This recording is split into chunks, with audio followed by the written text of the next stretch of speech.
राहुल के हिंदू वाले बयान पर कसा तंज, लोकसभा अनिश्चितकाल के लिए स्थगित। नमस्कार, मैं खुशी और आप देख रहे हैं भारत न्यूज 360 टीवी। आइए रुक करते हैं आज की खास खबर की ओर।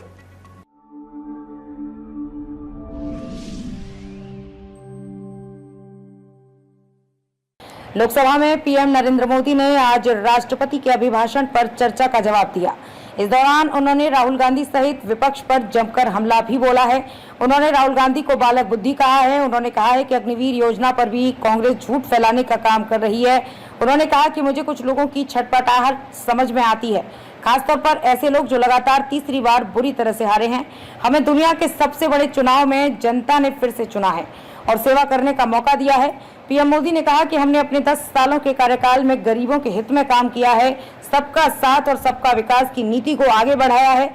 उन्होंने कहा कि हमने सर्वधर्म समभाव के विचार को लेते हुए तुष्टीकरण नहीं किया है, बल्कि संतुष्टीकरण किया है। उन्होंने कहा कि तुष्टीकरण ने इस देश को तबाह किया है, इसलिए हमने सभी से न्याय और किसी की भी तुष्टीकरण नहीं की नीति को अपनाया है। नरेंद्र मोदी ने कहा कि इन नीतियों पर जनता ने मोहर लगाई है, इसलिए फिर से एक बार देशवासियों की सेवा का मौका मिला है। इस चुनाव ने ये साबित कर दिया है कि भारत की जनता कितनी परिपक्व है और कितने विवेकपूर्ण तरीके से फैसला करती है। इसी का नतीजा है कि आज तीसरी बार हम आपके सामने हैं और विनम्रता से सेवा के लिए उपस्थित हुए हैं। इससे पहले सोमवार को कांग्रेस नेता राहुल गांधी ने नीट परीक्षा में पेपर लीक के आरोपों और अग्निपथ भर्ती स्कीम को लेकर सरकार पर हमला बोला था। इसके अलावा उन्होंने भगवान शिव की तस्वीर दिखाते हुए कहा था कि खुद को हिंदू कहने वाले लोग हिंसा की बात करते हैं, जबकि भगवान शिव शांति का संदेश देते हैं। वो कहते हैं न डरो और न डराओ। राहुल गांधी के इस बयान पर पीएम नरेंद्र मोदी समेत सरकार के कई मंत्रियों ने ऐतराज जताया था। अमित शाह का कहना था कि राहुल गांधी ने हिंदू समाज का अपमान किया है, इसके लिए उन्हें माफी मांगनी चाहिए। राहुल गांधी के अलावा महुआ मोइत्रा ने भी सोमवार को तीखा भाषण दिया था। उन्होंने कहा था कि मेरा पिछले सत्र में द्रौपदी की तरह चीर हरण किया जा रहा था, लेकिन जनता कृष्ण बन गई और मेरी लाज बचा ली। महुआ मोइत्रा ने यह भी कहा था कि एक मेरे को भाजपा संसद में आने से रोकना चाहती थी, लेकिन उसके इस बार 63 सांसद कम हो गए।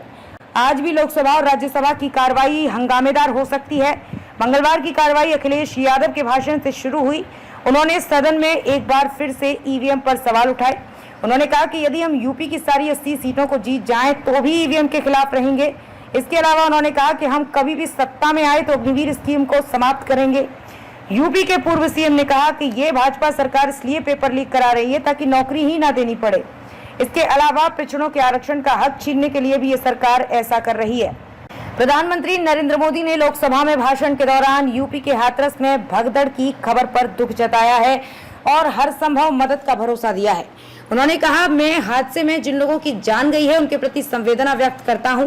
सभी घायलों को जल्द से जल्द ठीक होने की कामना करता हूं। राज्य सरकार की देखरेख में प्रशासन राहत और बचाव में जुटा हुआ है। केंद्र सरकार के वरिष्ठ अधिकारी लगातार राज्य सरकार के संपर्क में हैं।